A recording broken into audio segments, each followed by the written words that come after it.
the LaxFactor podcast. What is up, college lacrosse fans? You're watching episode 196 of the LaxFactor Lacrosse podcast. I'm your host, Ted Hoost, and today we're going to talk about, once again, a buttload of lacrosse here. We got Virginia, Carolina, Notre Dame, Ohio State, Georgetown and Richmond, Stony Brook, Brown, Harvard, Michigan, High Point, Robert Morris, and then a bunch of games that we're going to talk about beyond that. Before I get into it, as always, be sure to just hit the like button like an idiot, subscribe. If you're an audio listener, share it with your friends. And as always, you can go to laxfactor.com. All our crap is up there. You can also get swag and support the podcast that way. We have shorts as well. So that is it. Let's get into this here. First game I want to talk about is Virginia at North Carolina. A hell of a game here. Thursday, nothing's better than Thursday night ACC games. They are the best games to watch overall. And because the ACC is stacked, every game is pretty much a quality game. And you always get to see some of the biggest stars in the game rocking. So in this game here, UVA, they got off to a hot start. They took a 2-0 lead off a Jeff Connor goal. He wrapped around from X up the right side and stuck it. I think he stuck it short side pipe. And then in the end, it's a game of run with the ACC teams here. UNC, they would answer with a 5-goal run started by Cole Herbert on a feed from Chris Gray. Herbert would put up 2 goals and a dish over that 5-goal run. So he had a good stretch. Gray scored the second goal on the run, unassisted, a beautiful hitch. He kind of stepped left, defender overcommitted, and then Gray came back to the inside, a few steps, and then stuck a little jumper from 8 yards out or so. The run was capped by Nicky Solomon on a look from Henry Schertzinger, and UNC went from down 2-0 to up 5-2 thanks to that 5-goal run. But often in ACC games, as I said, it's just a back and forth in terms of the runs, and this was no different. UVA's Connor Shellenberger scored back-to-back goals, the first assisted by Matt Moore, the second on a cross-field feed from Peyton Cormier in transition that he absolutely smoked past Colin Krieg. I like to see Shellenberger shooting like this. I would like to see him shooting more like this. They talked about it in the telecast as well. After Cormier tied things up at 5s, Matt Moore, he'd continue and then later cap the Cavs' run, scoring his second goal of the game. Also scored a goal prior to this next run. Both goals were unassisted, and both goals were scored off classic Matt Moore dodges from the right wing into the middle of the field. Highly contested, just waiting for his defender kind of to provide him with an opening, any sliver of a window where he can get his hands free and get a shot, and he unleashed hell on poor Colin Krieg here in this stretch. But UNC, once again, they'd battle back. They'd take the lead back 10-9 with just 32.5 seconds left in the half on a man-up goal by Jacob Kelly, fed beautifully by Chris Gray. In the first half of the game, it was crazy. We have 19 goals in the first half. UVA defense came out in the second half with their big boy pants on, though. They held Carolina to just a single goal over the second half. They held them scoreless over the third and to just a single goal in the entire second half. UVA, though, they'd come out and they'd be on fire again. They'd start the second half out with 5 unanswered goals. First, Matt Moore tied things up at 10s with yet another tough dodge, this time from the left wing to the middle of the field, sticking a lefty bouncer, and then Connor Shellenberger gave UVA the lead for good. Dodging from X, his defender lost his stick in the hubbub. He danced around the crease and buried it right-handed. And then UVA, they go on from there to win the game 15-11. As we look at team stats here, UVA, they outshot them. They outshot them on goal. Credit to Carolina for being insanely accurate. Just 19 shots on cage. And they still managed to put up, 10 goals? 11 goals in the game. So that's pretty impressive. Saves. Carolina's Colin Krieg, he ends up winning the day in that light, but it's not enough as Carolina just shelled him. Turnovers, Carolina turned the ball over quite a bit. And it was weird, too, because early on UVA had a hard time with Carolina's 10-man. But once UVA figured it out, then it was Carolina that ended up having a hard time. Carolina failed on 5 clears, as you can see here. And then face-offs, it was split pretty evenly here. Extra man opportunities, Carolina got the better of UVA. UVA 0 of 2, Carolina 2 of 3. From a scoring perspective here, Connor Shellenberger was bonkers, 4-3. Yet another big game for him, 7 points on the day off, just 6 shots. So insanely efficient with just 2 turnovers considering how many touches he got. Matt Moore was also very efficient, 3 goals, 2 helpers off 12 shots. Again, volume shooter. You'll take that kind of production out of Moore, though, because those goals came at a big point and helped start the Virginia runs. Cormier 3-1, excellent out of him overall. And then as we look at Gray, 1-3, so he was held a little bit quiet. Cole Herbert 2-1, and then the rest of the Carolina staff or crew just didn't get it done. In terms of the goalie, you can see here Matthew Nunes 11 goals against versus 8 saves, but the freshman looked solid. And then Colin Krieg 15 goals against, but 18 saves in the L.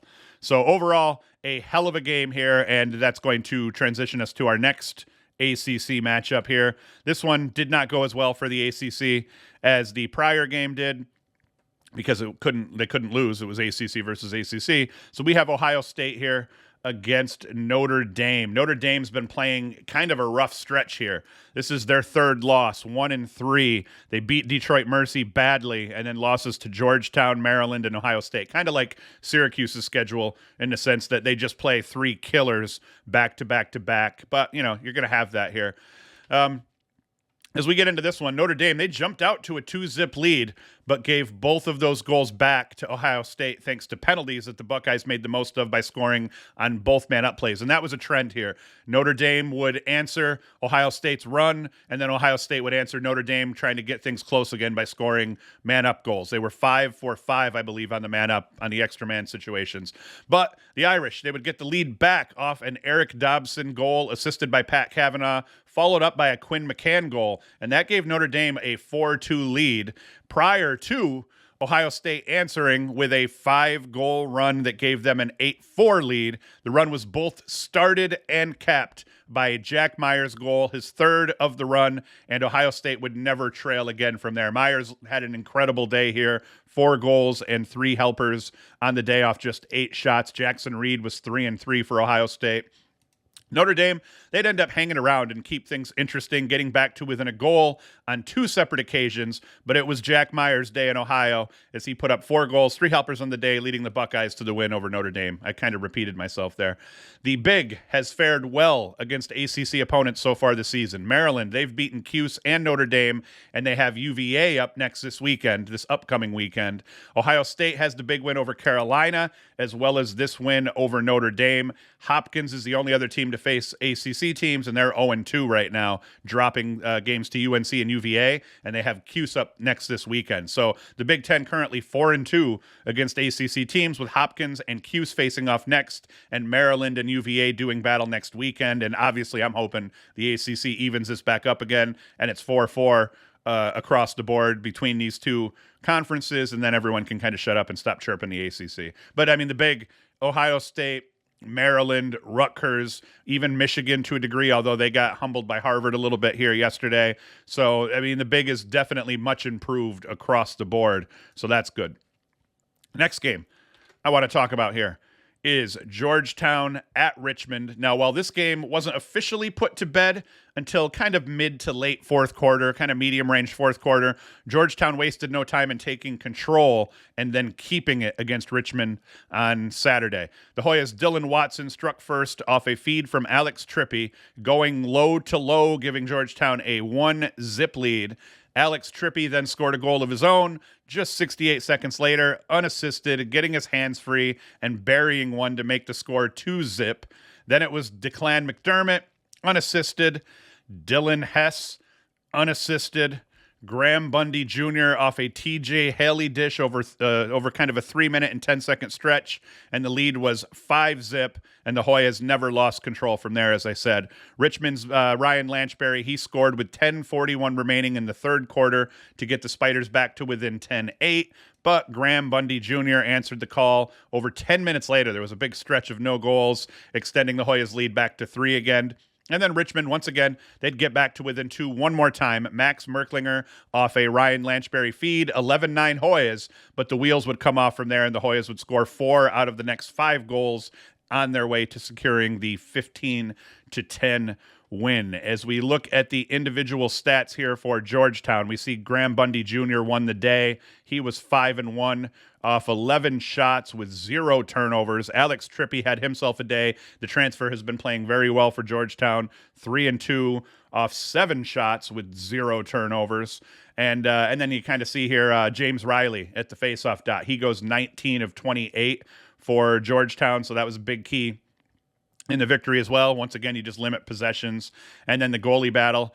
Owen McElroy for Georgetown, 10 goals against and 7 saves. So neither goalie here got the better of anybody. I guess Devin Craven for Richmond. He did have he must have played the first 40 minutes of the game. He did have 6 saves, or 8 saves versus 6 goals against, but he ended up seeing the bench here with 20 minutes left and didn't finish the game out. For Richmond, like I said, Lanchbury had a great game, 2-4. Lanchbury is solid. Dalton Young, 3-1. Ryan Dunn, 1-1. Just not enough depth in terms of scoring and talent overall. The Georgetown defense wore them down slow but sure. As we look at the caused turnovers here for the Georgetown defense, it's just ridiculous. Gibson Smith, he has 4 caused turnovers. Will Bowen, 3 caused turnovers. Alex Mazzone, 3 caused turnovers. Wallace Halpert, 2 caused turnovers. So, they're getting it done there, especially the top 2D in Gibson Smith and Will Bowen. So, hell of a game for Georgetown. Richmond hung tough, but, what are you going to do there? And that is all I have to say about that one. Next up, and this was also a hell of a game here, was Stony Brook and Brown. And in this one, you're seeing this in a lot of games where lacrosse more than ever has been a game of runs since the advent of the shot clock. I don't remember seeing just 5-goal runs happen regularly in games. And when teams' backs are against a wall and you have the shot clock anyway, it seems to be happening. Stony Brook, they jump out to a 5-3 lead late in the third quarter off a Dylan Palinetti goal, his second of the game. It was actually a sick low-to-high stick off an adjacent slide. Easy goal for Palinetti. Mike McMahon drew the slide, hit Palinetti on the wing, and he laced one past Connor Thuralt. I never know how to pronounce that name. But Brown would answer back in a big way in the second half. First up, Brian Antonelli scored on a dish from Darian Cook to get back to within a goal, and Darian Cook scored just over a minute later to tie things up at 5s. And then it became the Devin McLean show.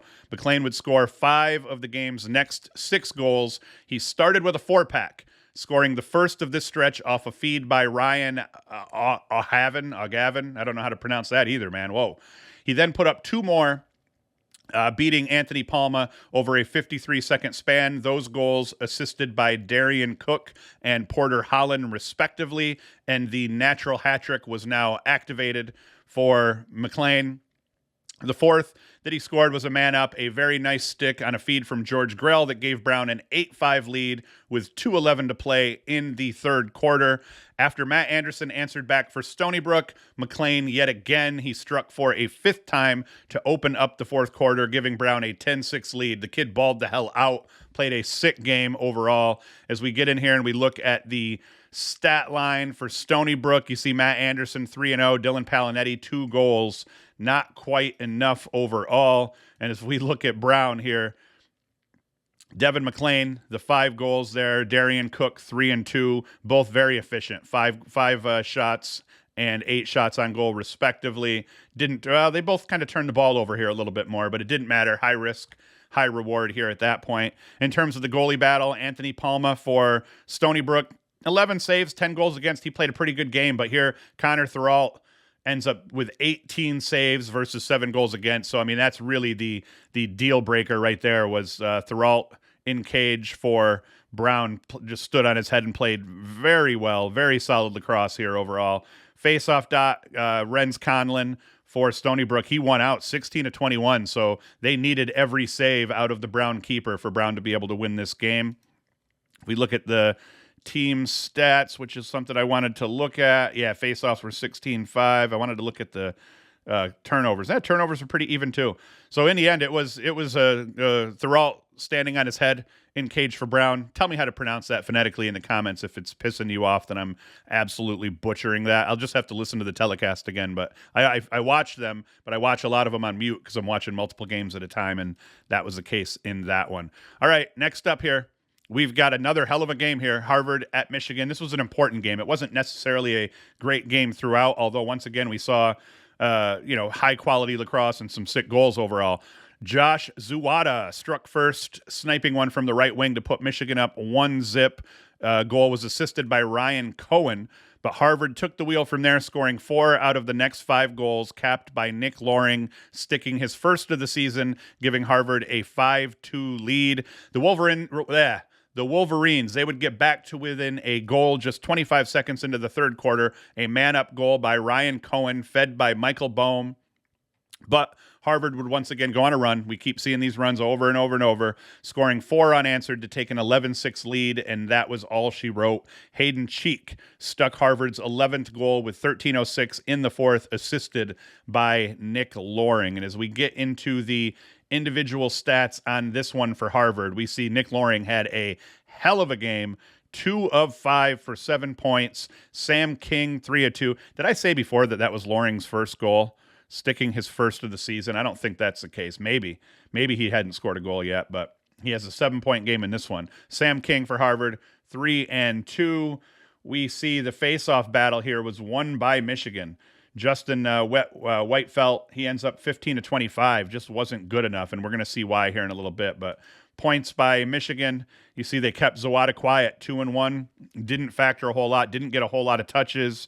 And then in terms of the goalie battle, Shane Carr for Michigan played well, 16 saves, 14 goals against. Kyle Mullen, 12 saves versus 9 goals against. Not too shabby for the goalies. And then you just kind of look at the stats, and Harvard just outplayed Michigan. Michigan took more shots, but Harvard put more on cage. Harvard ended up with less saves, but Michigan didn't put nearly as many shots on cage. Turnovers were pretty even. Clears fairly even overall. It was rough, and even Michigan 2 of 5 on the man up. So Harvard was in the end just more efficient offensively in this game. Their defense looked very good, and they just played tough. The Ivies across the board have just been playing physical, tough lacrosse, not always pretty, but they're scrappy as hell. So far, all of the Ivy League teams that I've watched have been formidable enough offensively and then consistent and solid enough defensively and between the boxes that they're having a good weekend after weekend here for the most part. Next one, I want to talk about High Point at Robert Morris. High Point jumped out to a 7-2 lead that they would never relinquish, but Robert Morris didn't go quietly into the afternoon regardless. High Point led 4-2 at the half. Pretty low scoring affair, but the third quarter would see 11 goals scored. The Panthers outdo Bobby Moe 7-4 over that 15-minute stretch of the third quarter to extend their lead to 11-5. Robert Morris would fight back with 3:40 left in the fourth to go back within a goal off a Corson Keeley goal. That made it 12-11. High Point, but then Jackson Lamb would score the dagger with just under a minute to play, and High Point would secure victory against their rival. As we dive into the individual stats here for High Point, the story here, once again, is Braden Maia and Asher Nolting just kind of mirroring each other's stats. Nolting ends up assist-heavy. Maia ends up goal-heavy, 5-1 for Maia. Asher Nolting, 1-4 on the day. Once again, though, the big thing, I keep saying it, I keep preaching this because this was the only hole in Asher Nolting's game was his turnovers. You look at this, 1 turnover, and 5 points off 4 shots. You'll take that production all day. And then he got it back with a caused turnover as well. And then you see here Jackson Lamb had 2 goals, Nick Rizzo 1 and 2. And then in terms of the face-off battle, 18 of 27 for Bo Columbus. So that ends up keeping Bobby Moe in this game. But from a points perspective, Taggart Clark, he's 3-1. Jake Boudreau, 2-1. Corson Keeley, 2-1. So Bobby Moe, they got a little bit of depth in scoring. It's just not quite good enough. Parker Green had one of those hot days that he ends up having. 17 saves versus just 11 goals against. He wins the goalie battle by a large margin as Nate Randall only made 8 saves versus the 13 goals against. So High Point played tough. They got a big game out of Asher Nolting and his favorite white boy, Braden Maia, and they went out here in the end. Let's move on from this one. Now we're going to start getting into the rando games from yesterday. Maryland, they did play Albany, and they beat them down badly 24-6. Maryland, now that they secure, now we make sure that we got 2 undefeateds here coming up on next weekend when Maryland takes on Virginia. Both teams undefeated, 1 versus 2. That's going to be exciting to see. Wisnauskas showed out 2 of 4. Donville 3 of 2. Donville's been a huge key transfer from Cornell to Maryland. Daniel Kelly 4-0, and Maryland, you can see they went deep into their bench in this one. Not a whole lot to say other than McNaney didn't get a whole lot of action. Luke Weirman, 10 of 13 at the faceoff dot. So that's a pretty big day. I never looked at what Inacio did at the faceoff dot. We'll have to revisit that here. Another game we didn't talk. Hofstra struggling. They barely beat Manhattan 8-4. We're not going to go into that one. Penn State versus Cornell. They ended up playing a hell of a game here. It was close. I believe in this one, the story was that I think Cornell got a lead. Actually, here, let's go through here. Let's look up how this game played out so we can actually talk about it in a little bit more depth because I did not watch this one. Yeah, so Cornell, they jumped out to a 6-0 lead. Once again, the runs are insane here. Cornell goes on a 6-goal run in the first quarter to start the game out, and they take a 6-goal lead off a Michael Long goal. Michael Long had a big game here. We'll go through his stats in a bit. Penn State answers, and they score 4 unanswered, capped by an Ethan Long goal to make the score 6-4 with 11:56 in the second quarter. And then Cornell answers, and then they get 1 back, making it 7-4, and then Penn State goes on another 4-goal run to actually take the lead 8-7 before Cornell goes on a 4-goal run to take the lead back 11-8, and then they kind of go back and forth from there. Penn State did end up tying things back up at 14s with 8:38 left in the game. Cornell answered. Penn State tied it again off a Luke Mercer goal with 5:32 left in the game before Aiden Blake, with 1:52 left for Cornell, scores the game winner off of Matt Liciardi. I don't know how to pronounce that either. Feed. I'm going to have to make a t-shirt. I don't know how to pronounce that either because I'm an idiot. So, yeah, that's a hell of a game here for Cornell, pulling it out. Cornell remains undefeated now. Penn State drops to 2-5. Penn State's schedule has been tough, though. So, I mean, if you look at who Penn State's lost to, they lost to Villanova, Vermont. Yeah, okay. Maybe Penn State's schedule isn't so tough, but they are playing much better lacrosse than they were early in the season. I'm going to give them that.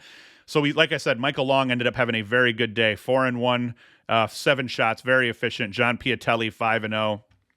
CJ Kurst 2-2. So that was solid for them. In cage for Penn State, that was the big story here. Well, let's get their scores. Ethan Long 3-2, Dan Room 1-3. But if we look at the goalie battle here, Chase Erlin, mediocre game, 11 saves, 15 goals against. It was Alaric Fayak, 16 saves versus 16 goals against. He had a 50% against Cornell is a solid outing, so he kind of helped Penn State stay in it. He wins the goalie battle, and that's the reason it was a closer game than I actually thought it might be. And they did a good job at the faceoff net. Hudson Bone wins 19 of 34 against Angelo Petrakis, who has been playing very well all season. Petrakis just goes 50%. They bring in Silos here. He goes 1 of 6. I don't know why he even played at that point then, if he did that bad. But Petrakis, this was a pedestrian display by Petrakis, thanks to Hudson Bond for Penn State. So that is the story in that one. Yeah, let's go back through here a little bit more. That is I was going to talk a little bit about Boston U and Bucknell. I did watch that one. Boston U, they improved to 5-0 as well right now, and they've got wins over Bryant. That's a solid quality win. Merrimack, they only beat 12-10. UMass, they kind of beat up a little bit. Colgate, they beat up well. So, I mean, they haven't played the toughest schedule in the world, but, you know, they're pulling out wins where they should pull out wins, and right now they're sitting at 5-0 with Holy Cross up next, Harvard, Lafayette, and they haven't even gotten into actually conference play started for them already then, right? Let's see. They got Lehigh. Holy Cross is next. Bucknell, they just beat. That was a conference game. Yeah. So for Boston U, though, if we go back to the stats in this one, Timmy Lay 2-3, Vince Dalto 3-1, Jake Cates 3-1. You know, they end up getting quality scoring from everybody in cage, Matt Garber, 12 saves versus 7 goals against. He wins the goalie battle. His team ends up winning the game by a fair margin, just about by the difference between their saves. The score was 12-7. Garber had 12 saves, and Max Nolan for Bucknell had 7 saves. So that matters. Context matters here. And then Connor Calderon, he wins the faceoff battle badly, 16-23. So Bucknell, solid. They're really solid offensively and defensively. They just got smoked at the faceoff dot, and their goalie had a rough day. And that ends up being the difference in this one. So sadly, that is all I have for you here. So we're going to do something else because I'm not going to be done yet for at least the YouTube crowd here. We are going to check out the Instagram because I have a bunch of saved videos within my highlights reel, and we're just going to watch some of these here. I'm going to make sure to mute my desktop so that we don't listen to all of the things. All right, so yeah, look at this. Cross body behind the back from that's from Bomber. That's pretty filthy. Let's watch that one more time. Look at that. Beautiful shot right there. Michigan ends up losing, though. Be nice behind the back feed. Boom. Ohio State in their defeat of Notre Dame, but that is pretty. I'm going to watch it again. Boom. Slow-mo. Nice duck under right there as well. Got a couple of UVA highlights here that we can watch. That's the crossfield rip that I was talking about from Connor Shellenberger. There's a nice stick by Cormier. Low to low. Normally you see him bury that high, kind of like Wisnauskas from that same wing. And that was one of the tough dodges. We already saw it, but Matt Moore just doing work here. Look at him. My hands are free. Look how quick he switches hands and just rips that. This one left-handed, hands free, left-handed. They had no answer for him. They put a freshman on him early, and then they switched that up, and then they had a lefty guarding him on that side of the field. Here is where I think that was Herbert dropped his stick, and Shellenberger goes around and scores. Beautiful feed by Shellenberger here. Xander Dixon, I love how he's been playing off ball and filling for Virginia. Defensively, Virginia played tough, especially in that second half. So hell of a job there. Look at this. That's dirty. Got a little bit, I think that might be, I don't even know who that is. Here's a beautiful hit on a ride. Villanova Hofstra, I think that was last week. Whoop. And you're going to score a goal. You love it when the ride ends up turning into a goal. Here's a little bit of Harvard action against, who was this against? Fairfield. Another cross body to the upper corner. That's pretty slick. Let's watch that again. Nice feed here. Is that King? Is King number 7? Cross body to the corner. That's just beautiful. You know that kid's watched that highlight 15 times. We'll watch this one here. We'll watch this one. Nice little celebration here after the goal. Michigan-Delaware game last weekend. I don't even know what the gritty is. But, I mean, if it was Madden, you'd hit the stick, the gritty stick, and boom, there you go. You got your dance. So that is going to be it, folks. This was a short show because we didn't have a whole lot of games in the end to talk about. But, hey, actually, you know what? Screw that. We're going to talk some D3 lacrosse here. What we're going to check out here is I wanted to see the RIT score. Nope, I want to see the next RIT score.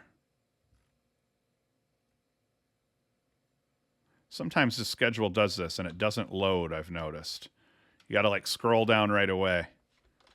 All right, let's find this RIT score. There it is, RIT Stevens. Let's see what happened in this game because, like I said, it ended up being a little closer than we thought. Stevens lost to Salisbury. I almost said Salisbury State. They lost to Salisbury State. See, I did it there. They lost to Salisbury 15-5. And like I said, we're trying to kind of match up like opponents for these two teams. And we see that it ended up being a much tougher game. 14-11, RIT beats Stevens. Luke Pilcher, 3-3. Commandant, 2-1. Angus, 3-0. Angus, that's a dope name here. So Stevens hung tough in terms of the goalie battle in this game. Drew Hutchinson, maybe that's the story here. Is Jake Zaire had 14 saves in this game against 14 goals against, and versus Salisbury, he did not play, or he didn't have any saves at least, so he must not have started in that game. So I'm not sure what the story is with that one, but that was an interesting score. And then we do end up having Salisbury playing, I forget, let's check that out. Salisbury. Having a hard time spelling here today. They play York today at 2 o'clock, actually. So this will be a big game. And then once again, these are like opponents. York already played RIT. RIT beat York 16-9. So it'll be interesting to see how these teams end up faring. I mean, you just look at Cross Ferreira's numbers, 26-10. Logan Posner 17-10 and 10. Salisbury State has been playing tough lacrosse, as always. They are still undefeated, winning the face-off battle or the goalie battle overall, winning the face-off battle way more often than not. So I predict Salisbury is probably going to beat them by 5+, but we'll see. But I'm hoping to see some of these like opponents that they play. I'm hoping to see it pan out and for that score to end up being interesting. So that's actually one more thing I wanted to show you here was off Instagram. It was Tufts. Might as well hop back on Instagram real quick. I'm going to show you one more thing, and then I'm going to get the hell out of here. Tufts lacrosse. They had a sick goal. They've got to have it on here. There it is. Watch this. We're going to throw this across. He's like, let's just finish that between my legs. Another between the legs shot. That was beautiful. We're going to watch that one more time here. Fast break. I love transition. Tufts in transition. Brutal. And boom. We stick that between our legs. So that's it, guys. That's going to be the show. I'm going to get the hell out of here. 30-minute show. Not too bad. There's a bunch of lacrosse played today, so I will consider, if I have time, putting something out maybe Tuesday, recapping some of the quality games here that we're going to see today, because we do have some quality games that are going to be played today. We have Syracuse and Hopkins, the one I'm most excited about, at 4. Denver and Yale at 1. Loyola and Duke at 1. This Binghamton-Fairfield game, I think, is going to be a solid game at 1 o'clock. Villanova and Penn. So there's a bunch of good games on here today, so I may have to throw something up. I'm not going to promise anything, but check back just in case. It'd be Tuesday if I did it. So as always, thank you for listening. Thank you for watching. You can go to laxfactor.com, support us that way, like, subscribe, share with everybody, do whatever you can to help us grow the podcast if you appreciate what I'm doing here. And that is it. I will be back for sure Thursday with the preview show. We're putting the preview show up on YouTube and audio here moving forward. It just seems to work out better for everybody that way. So I'll be back 100% Thursday with the preview show for this following weekend's games. And then, like I said, I may do a bonus show on Tuesday recapping the Cuse game, the Duke game, the Denver-Yale game, at least those ones, maybe even Binghamton-Fairfield a little bit. So that's all. Thank you for watching. Thank you for listening. And Hoost is out.